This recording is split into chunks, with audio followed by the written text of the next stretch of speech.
know, us humans, we've been pretty busy these past few millennia. Since whenever it was we stopped dragging our knuckles on the ground and made the great leap forward from chimpanzee to Homo sapiens. We've made a lot of mischief, that's for sure. We've also created some pretty cool gear, which kind of got me thinking.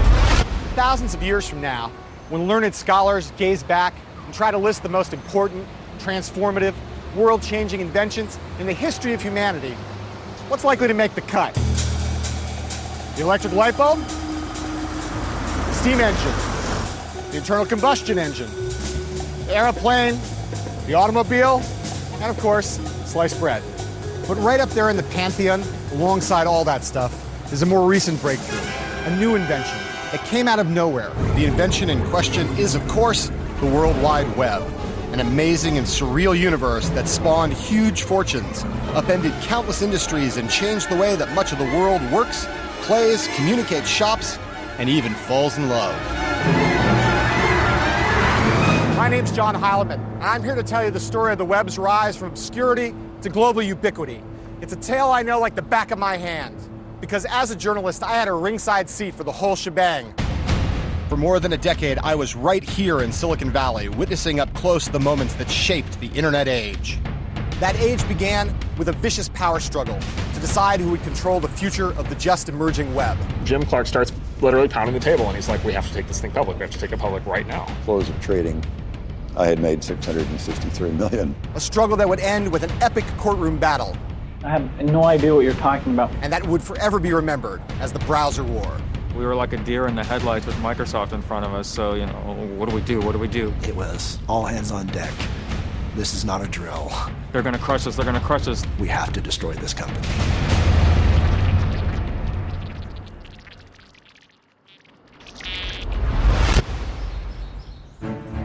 The amazing tale of how the internet took over the world begins in the over-fertile imaginations of a group of penniless, mini-golf-loving undergraduate computer nerds from the University of Illinois. Nice. Who lived in a strange, new, unexplored space, a place called cyberspace. Back in 1993, these guys were fascinated by an obscure scientific research network called the World Wide Web, invented in 1989 by an English scientist called Tim Berners-Lee. Having grown up with this kind of technology at our fingertips, it was hard to imagine being without. And you would talk to the average Joe on the street, they would have no idea. Because it's one of these technologies that you don't know you need until you start using it. Now today we're all used to the web with its fancy video and graphics and sound, where one mouse click can send us rolling down a new path. Who knows where you'll end up? But back then, the web was very different. There were precious few web pages, and they consisted of nothing but line after line of boring text. There was hardly anything worth finding, and no way to find it anyway. You had to be a big-time geek to get all excited about this thing. But one of those geeks, a visionary University of Illinois computer science student named Mark Andreessen, had a crazy idea. He imagined a future where everyone, including regular people like you and me, would use the web as part of our daily lives. Andreessen worked in a cubicle near me, and he was working on a different product, and then he got all wild-eyed about this thing called a web. The internet at that point was really only for nerds. It was really only for academics and researchers and scientists, and there wasn't anything that ordinary people could do on it. But it was so useful to the people who were using it that I always figured everybody should be able to use it. But he was like, yeah, man, this stuff is going to change the world. It'll be great. You know, it's global hypermedia. And so I was just like, yeah, okay, whatever. Andreessen may have been the most excitable, but soon enough, he and a bunch of his college programming pals were working on making the web easier and more intuitive to use, adding images, pictures, audio, and video capabilities. The fruit of their labors was this: a dead simple piece of point-and-click software, the world's first graphical web browser. And every time you surf the internet today, you're using one of its descendants. In the fall of 1993, the Illinois geeks posted Mosaic online and made it a freely downloadable gift to humanity. And what a gift it turned out to be. Well, we first posted the announcement on a newsgroup, on a Usenet newsgroup at that point, and I just said, does anybody want to be part of a beta effort? And I got back 12 responses, and so I sent the browser to 12 people. And then it just spread virally from there. So it spread from 12 to 100 to 1,000 to 10,000 to 100,000 to 1 million. This was the moment when the internet went from obscurity to ubiquity, from a toy for geeks and a tool for scientists to a bona fide mass medium. A bunch of 20-something, code-crunching, burger-guzzling kids had kick-started a revolution. But before Mosaic could go truly global and imperil Bill Gates and Microsoft, it needed one more ingredient, a giant, heaping pile of cash. This extremely expensive building was a gift to Stanford University from this man, one of its former professors, Jim Clark. A poor kid from West Texas, Clark was a high school dropout who turned himself into a computer science professor at Stanford, then founded a company called Silicon Graphics that made him a legend in the Valley. He had a taste for fast cars, expensive wine, and mid-air death-defying antics, like flying a stunt plane. The first time we met, in fact, he took me on a helicopter ride and nearly killed us both. But having just left Silicon Graphics, Clark was looking for something new, something big. And when he saw Mosaic, he quickly became convinced that he'd found it. I had spent a lot of years thinking about the convergence of different kinds of media with digital technology. And so it just sort of crystallized in my mind that the internet and the World Wide Web were going to be the thing that ushered in that convergence. In fact, once the epiphany happened, there was no turning back. I was willing to bet, and in fact did bet, a third of my net worth on this concept. Wasting no time, Clark contacted Mark Andreessen, who had graduated from college and hightailed it out of Illinois straight to a job in Silicon Valley. February '94, I'm at work and I get an email from Jim Clark saying, I'm thinking of starting a new software company. Do you want to get together and talk? So I said, well, this is interesting. So I broke my normal rule of not getting up before noon and got up and had breakfast with him at 7 a.m. In the months that followed, Mark and Clark became inseparable as they plotted how to turn Mosaic into the basis of a business venture. But this obviously wasn't something that they could do by themselves. They needed a team. And soon they were on a plane for Illinois on a recruiting trip that would spark the start of the internet age. We hopped on a plane and arrived late one evening and met everyone at a pizza parlor and sat there and had a beer and some pizza and just kind of talked about generally what we thought. Well, I think we were all a little intimidated, to tell the truth, because he was this big Silicon Valley guy, relatively famous, had founded a very large computer company. Everyone knows he's got a lot of money, and he's coming out here, and he listened. I didn't have a concept of how we would make money at the time, but it's like so many other things. If there are that many people using something, and it had grown to 1 million users in a period of 9 months, there's going to be a way to make money out of it. But these guys had no clue.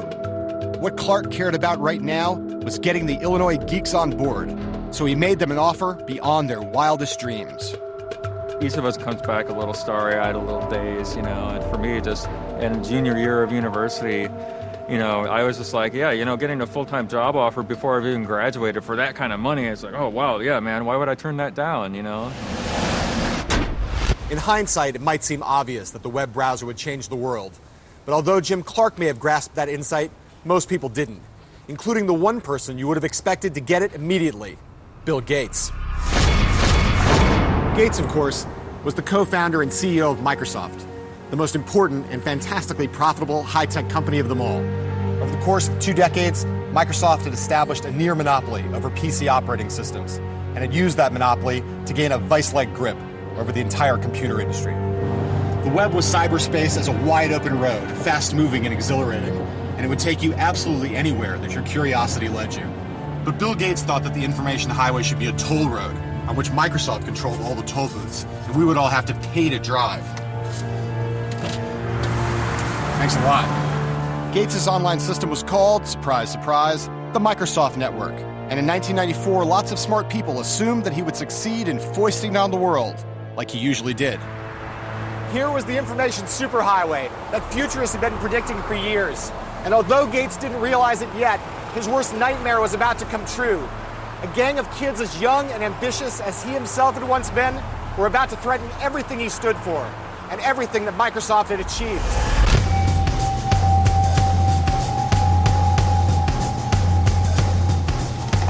Brilliant, a spectacle that obsessed with computers since his boyhood, Bill Gates' journey to becoming the most powerful figure in technology began in 1975 when, at the age of 19, he dropped out of Harvard to start Microsoft with his high school pal, Paul Allen. Gates' vision was simple and wildly ambitious. A PC on every desktop, in every home and every office, and every one of those PCs running Microsoft software. By 1993, his dream was tantalizingly close to becoming reality. About 90% of the world's PCs were running Microsoft Windows. This spectacular success had turned Microsoft into a veritable money machine, raking in billions of dollars in profits and turning thousands of Microsoft employees into stock option millionaires. Gates and the army that he'd amassed on Microsoft's sprawling campus in suburban Seattle worked insanely hard, and they played very rough with their rivals. The company's rise had left a trail of corpses in its wake. There was Lotus, there was WordPerfect, there was Borland, there was Novell, even mighty IBM, all brought to their knees. Gates was now one of the richest and most influential men on earth, and he knew it. One night at a dinner party, he and some friends were discussing the election of Bill Clinton as president, and Gates blurted out, "I have as much power as the president does." His wife kicked him under the table when she heard that, but the truth of it was, he might have been right. To many, Gates's power was seductive, irresistible. If you were a young, hungry software engineer like Thomas Reardon or Hadi Partovi, or a seasoned executive like Sam Jadala, Microsoft was the place to be. A place where it didn't matter if you were handsome or athletic. A place where smartness, measured by the ability to crank out killer code, was the only thing that counted. In other words, nerd nirvana. In the early 90s, the Microsoft campus was a very dynamic culture. You'd have many of the smartest people in computer science at all different ages, but it was a surprisingly young company overall. The average age of the company was probably 26, 27. Microsoft was not the biggest software company in the world, but in a weird way, it was the hottest, and it was clear. There was a vibe when you walked in the door, a kind of cockiness that perfused like every kind of job at Microsoft. It wasn't just the engineers. I joined Microsoft in 1987, and this was a group of people who wanted to win. This was a group of people who were very aggressive about the competition. Microsoft's behavior was certainly extreme, but it was driven less by arrogance than by fear and insecurity. Gates knew that at any moment, some puny little startup in a garage somewhere could rise up and topple Microsoft, just as they'd done to others. And along with his trusted lieutenant, Steve Ballmer, he was determined not to let that happen. Unlike Gates, the college dropout, Ballmer had actually been to business school. Where Gates was Microsoft's superego, skinny and cerebral, Ballmer was its raging id, beefy and emotional. But it was nothing compared to Gates himself, the smartest of the Microsoft smart guys, a brainiac who never suffered fools gladly, if he even suffered them at all. That's ridiculous. I'm not doozing this thing. No. Somebody's confused. Somebody's just not thinking. I mean, there's no way. We'll figure it out. You guys never understood. You never understood the first thing about this. In all the times that I've met Gates, there's only been one consistent element. The moment when he looked at me and said that something I'd said was the stupidest thing he'd ever heard. And I didn't even work for the guy. But Thomas Reardon did. And he remembers his first meeting with Gates as one of the most unnerving experiences of his life. He is not one known to throw out compliments. It was just sort of a, "That's good, looks good. Yeah, we probably need to do more of this." And that was about the feedback that I felt like we got. And it wasn't that he was disinterested. I think I learned at the time, really, you feel like you've had a major victory if you haven't been shredded. If he hasn't called you an idiot 19 times, guess what? You had a good Bill meeting. With Microsoft's minions under his spell, billions of dollars in his bank account, and the launch of Windows 95 looming on the horizon, the Bill Gates of 1993 was on the verge of becoming the world's high-tech emperor. Less than 2 years later, though, Gates would be forced to make one of the sharpest U-turns in corporate history, because Clark Andreessen and their team were about to enter the picture and throw a giant roadblock in their path.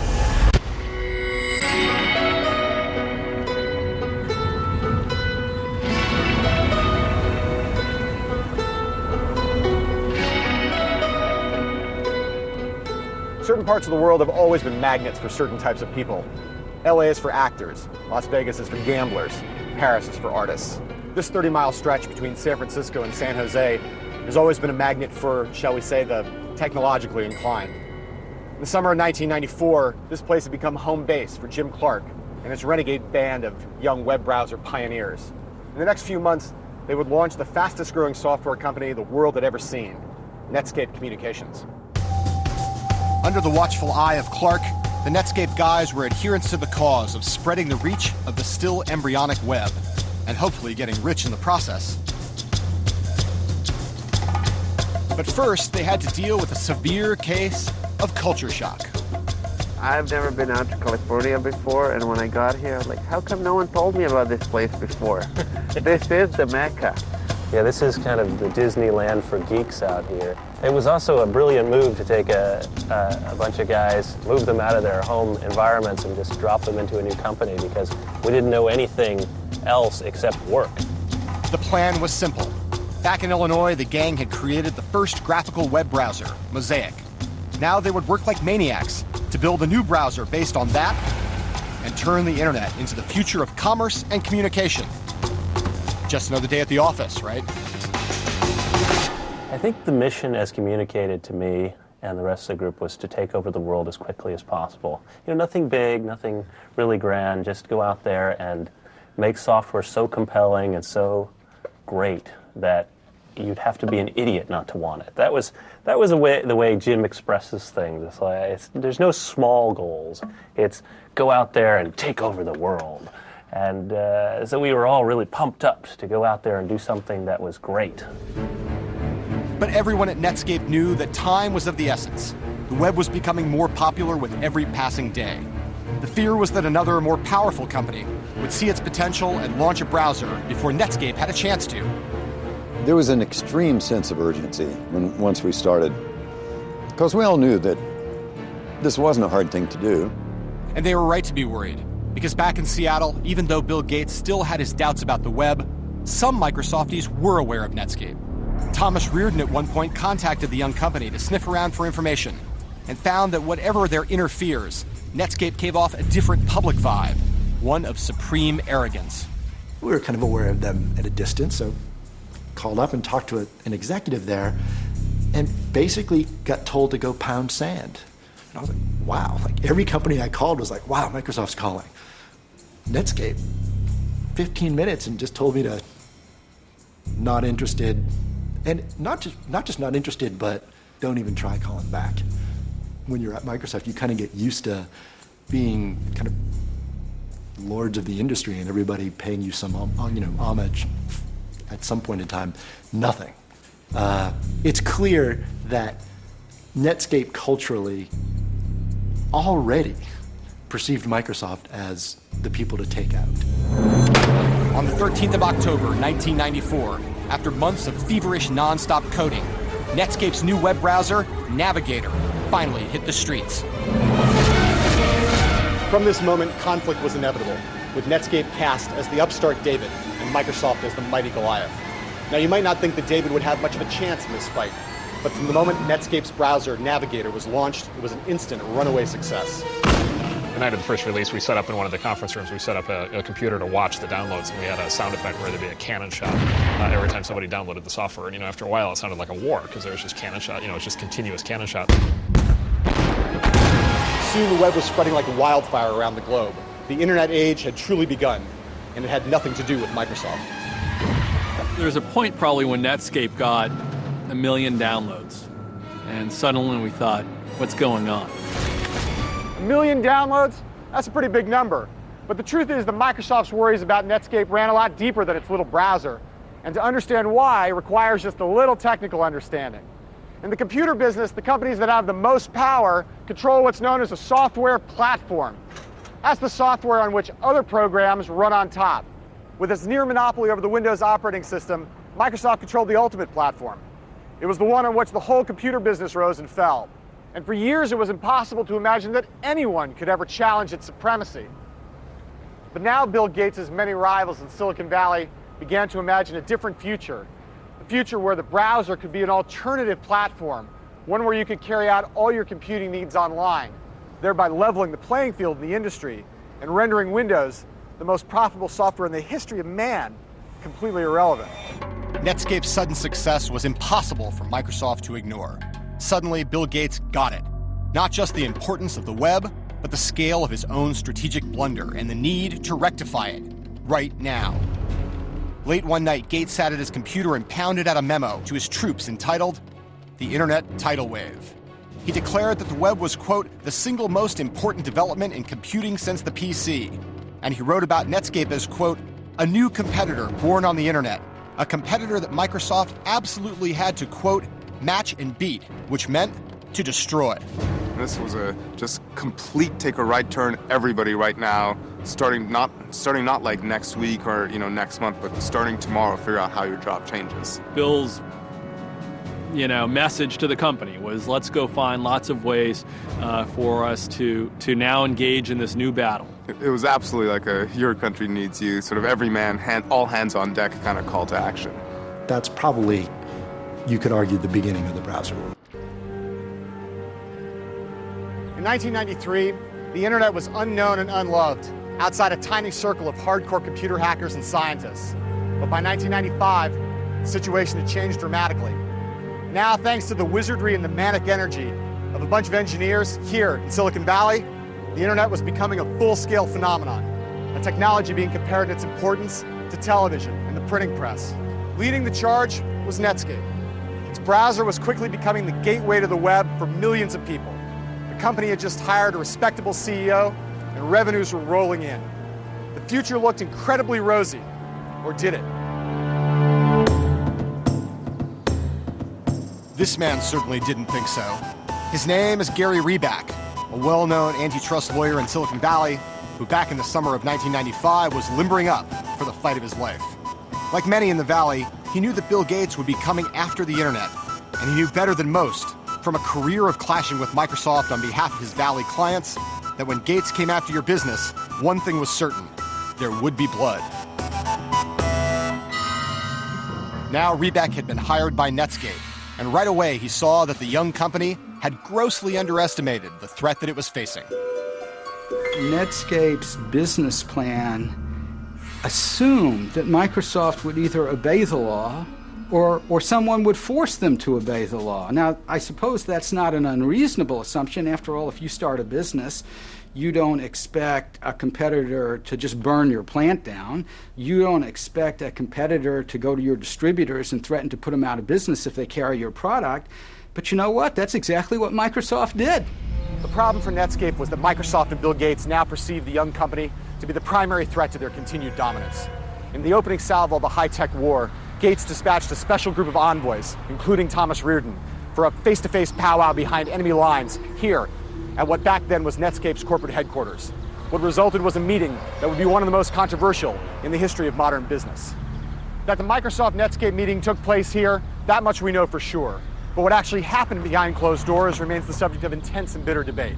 The Microsoft version goes something like this. We go down there in June of 95, and we had this free roaming discussion with them about how we would work with Netscape. How would we work with them on web servers and on browsers, and how we might use, how Microsoft Word could work with Netscape software, etc. It was a broad discussion that went on, I think, for like 6 hours, a whole day of discussions. It was interesting. I thought it was a really collegial, easygoing meeting. Hey, that doesn't sound so bad. But Netscape's version of events was just a little bit different. They came to the meeting and they made him an offer.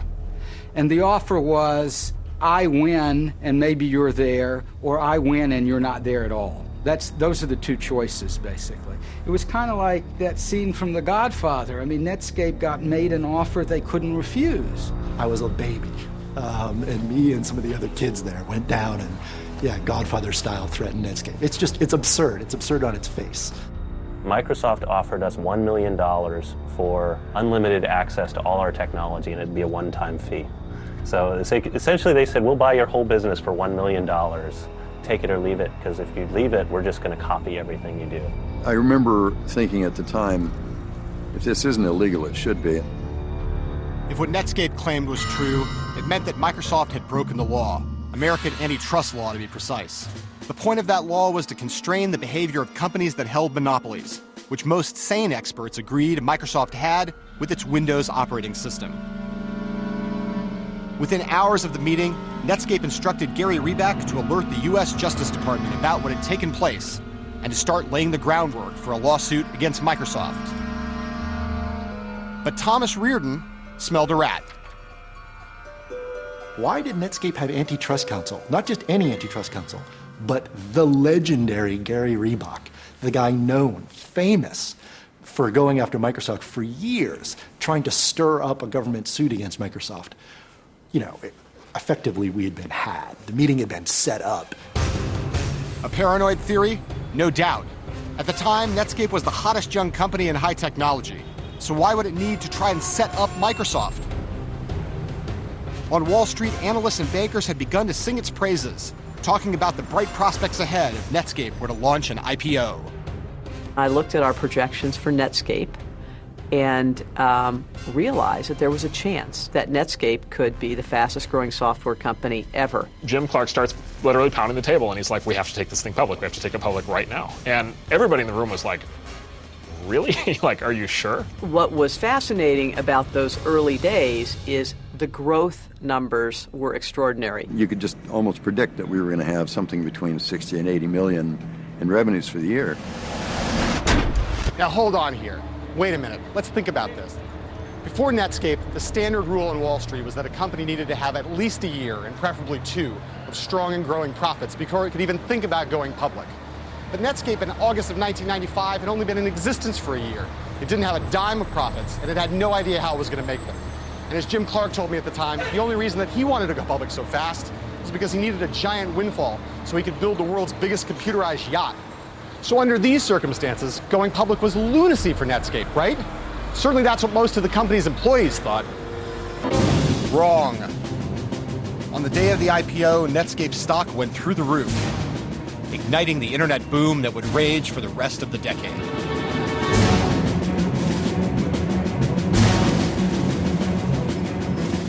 I was on the trading floor, and I went over to talk to our trader, David Slane. And Matt DeSalvo, who ran our trading desk, literally stepped in front of me and prevented me from getting close to Dave. And I said, what's going on? And he said, there's a lot of volume in the trading in the shares, and Dave needs all the focus that he has. And you start seeing, biggest IPO ever, biggest rise. It's like all this crazy stuff. I was like, wow, people really like us, I guess. I invested $5 million in the company, and on the day of the IPO, at the close of trading, I had made $663 million.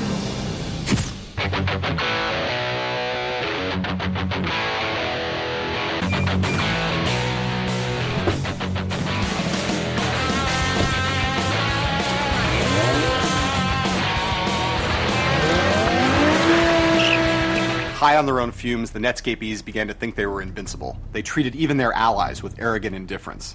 And as for their enemies, one in particular, they violated one of Silicon Valley's cardinal rules: don't moon the giant. Back in the days when no one would give the finger to Microsoft, here was Marc Andreessen in the press over and over, heaping scorn on the company. Marc Andreessen was very clear on many occasions that he didn't think much of Microsoft, he didn't think much about the quality of Microsoft software, and he thought that Windows was dead. Windows is going to be a bag of poorly debugged device drivers was one of his sort of most notable quotes. A poorly debugged set of device drivers? What does that even mean? To people who speak English like you and me, it doesn't sound so bad. But if you're an engineer, the kind of person who speaks geek, Marc Andreessen's comment was the equivalent of a slur on Bill Gates' mother. And it played straight into Gates' hands, spurring Microsoft on in their burgeoning war against Netscape. For the developers in Windows, who were some of the best developers in the world, to have their baby thought of as a set of poorly debugged device drivers was maddening. And it was insulting, and it got them motivated. I actually personally postered the walls of our hallways with pictures of the top executives from Netscape and some of the quotes that they made simply to motivate people to know, these are the faces of the people you're fighting against. Then you started actually reading articles where people are like, Netscape, the new Microsoft? Like, no, we're the Microsoft. We're the new Microsoft. On December 7th, 1995, Gates let the world know that he had Netscape in his sights. Microsoft planned to drive Clark and Andreessen's startup to an early grave with a web browser of its own, Internet Explorer.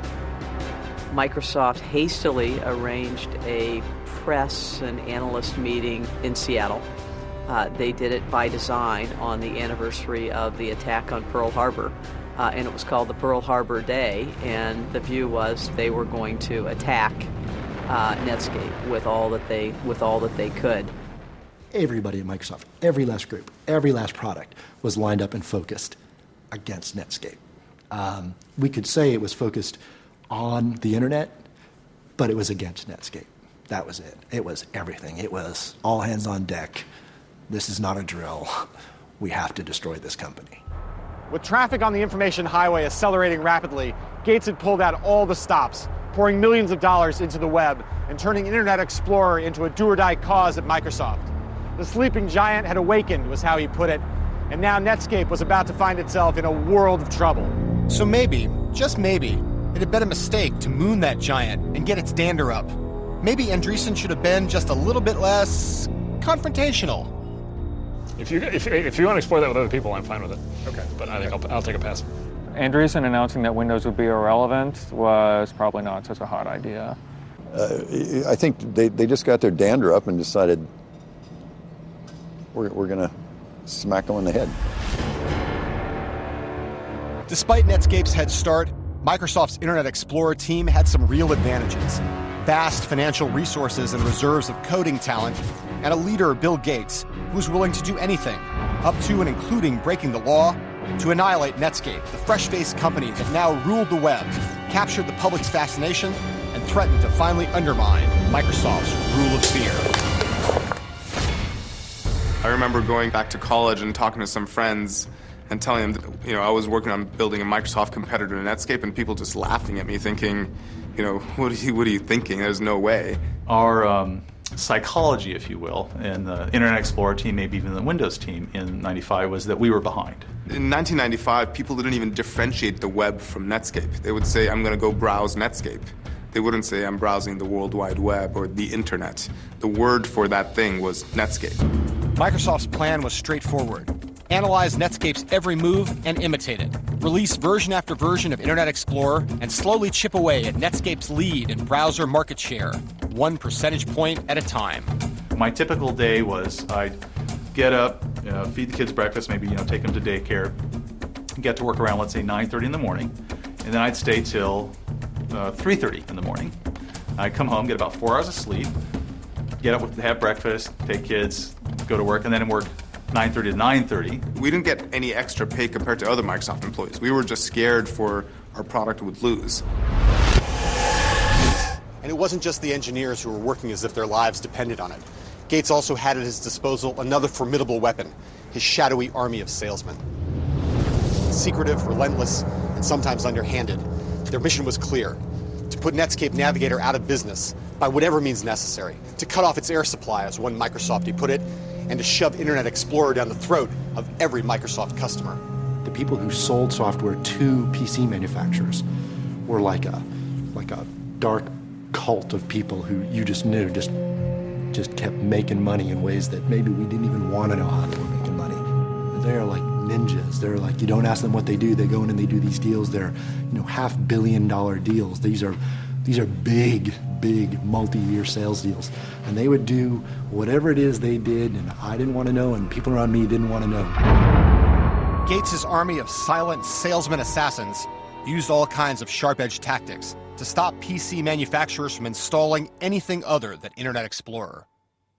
They had told Compaq that if they distribute our browser, that Microsoft would cancel the Windows license. Well, Compaq couldn't be in business without the Windows license, so therefore they weren't going to distribute our browser.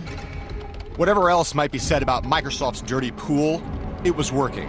As both companies went head-to-head with version after version of their browsers, the market share of Internet Explorer steadily grew, and Netscape started to feel Microsoft breathing down its neck. Your room for mistake is 0. You sleep one deadline, the guy is right on your heels, right? So so it was hard. We're like a deer in the headlights with Microsoft in front of us, so, what do we do? What do we do? They're going to crush us, Netscape's sense of impending doom was heightened by one final factor. If the company was going to live up to its potential, it needed to make profits, so every dime of revenue was precious.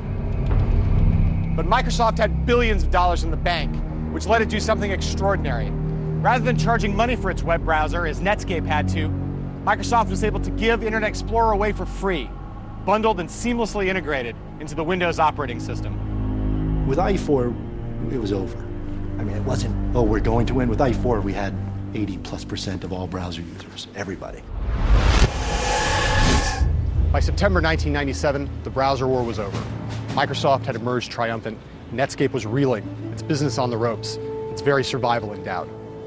To mark the launch of Internet Explorer 4, Bill Gates decided to throw a party for the software warriors who'd created his new browser. But rather than throwing it here in Seattle, he decided that the more delicious venue would be here in San Francisco, the very heart of Netscape territory. During the celebration that followed, Thomas Reardon and his drunken colleagues noticed a 9-foot-tall Internet Explorer E symbol standing in the lobby of the party venue and were seized by a devilish, if inebriated, idea. We hoisted that big, huge, I don't know, several hundred-pound E up onto this truck and couldn't really get it roped down to the truck at all. Having secured the giant E in the back of a truck, the drunken Microsofties paid a driver to take them down Highway 101 into Silicon Valley. Then they dumped it here in the Netscape fountain and staggered their way back to the hotel.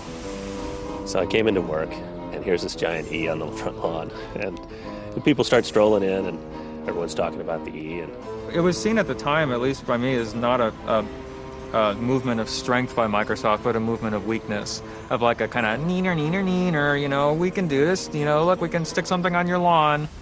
A juvenile prank? Absolutely. But a fitting symbol, too. From that point on, it was all downhill for Netscape.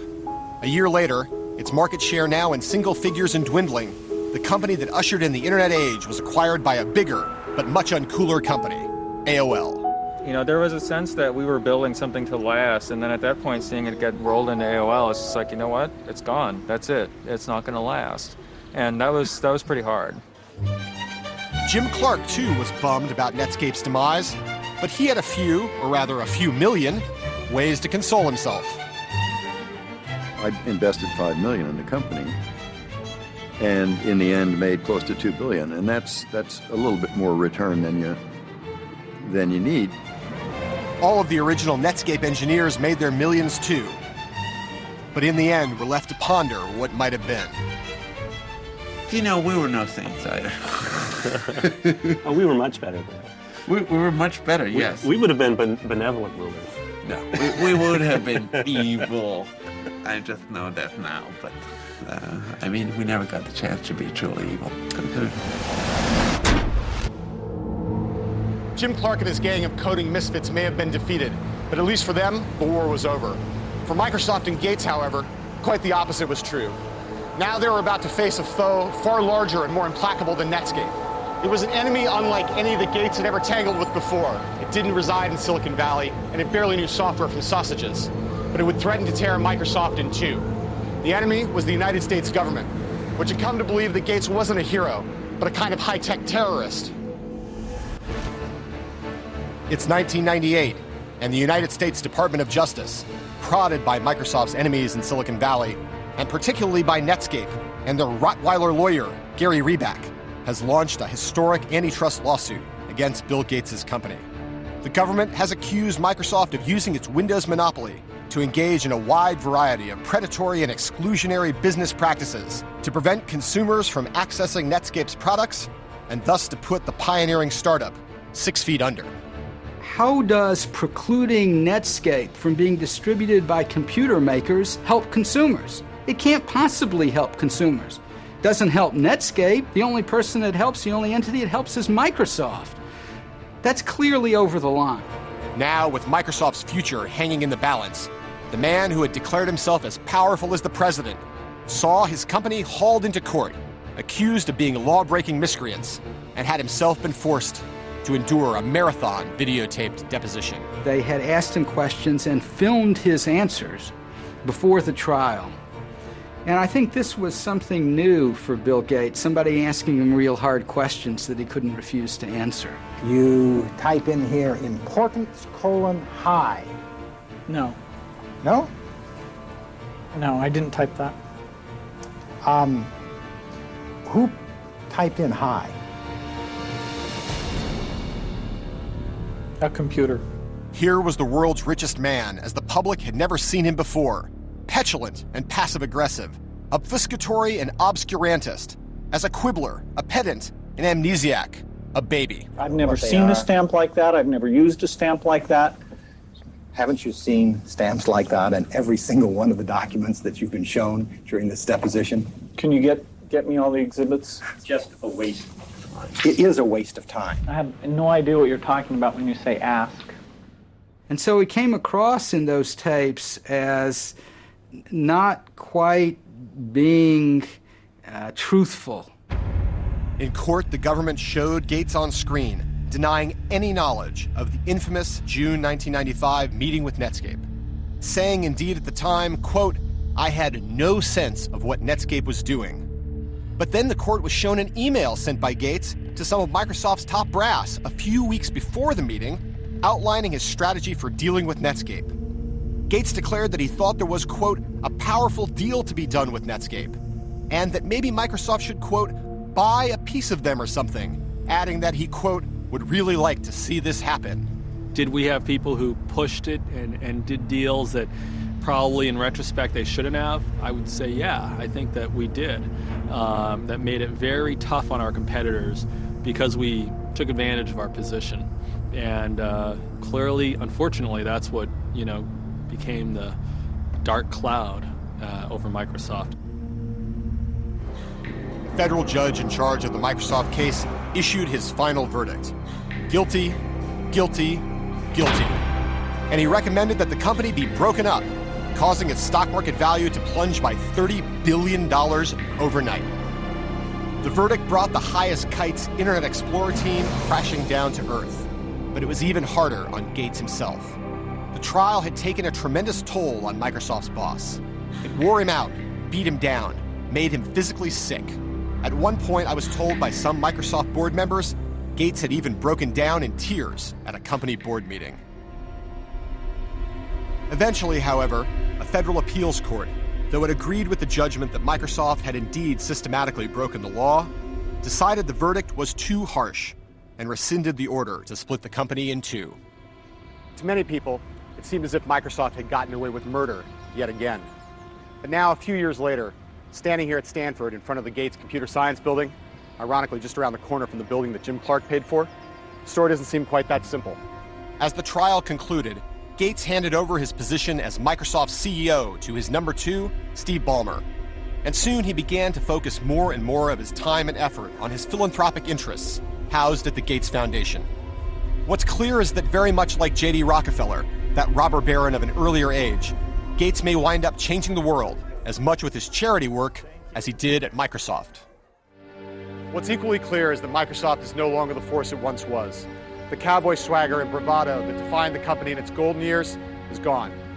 Although Microsoft won the browser war, the revolution sparked by Netscape unleashed a new generation of startups, companies like Google, that have made Microsoft look old and clueless and lumbering, just as Microsoft and Gates made IBM look 2 decades ago. And so an eternal lesson of the high-tech world has been proven true again. Even the most powerful empires can disappear in one click.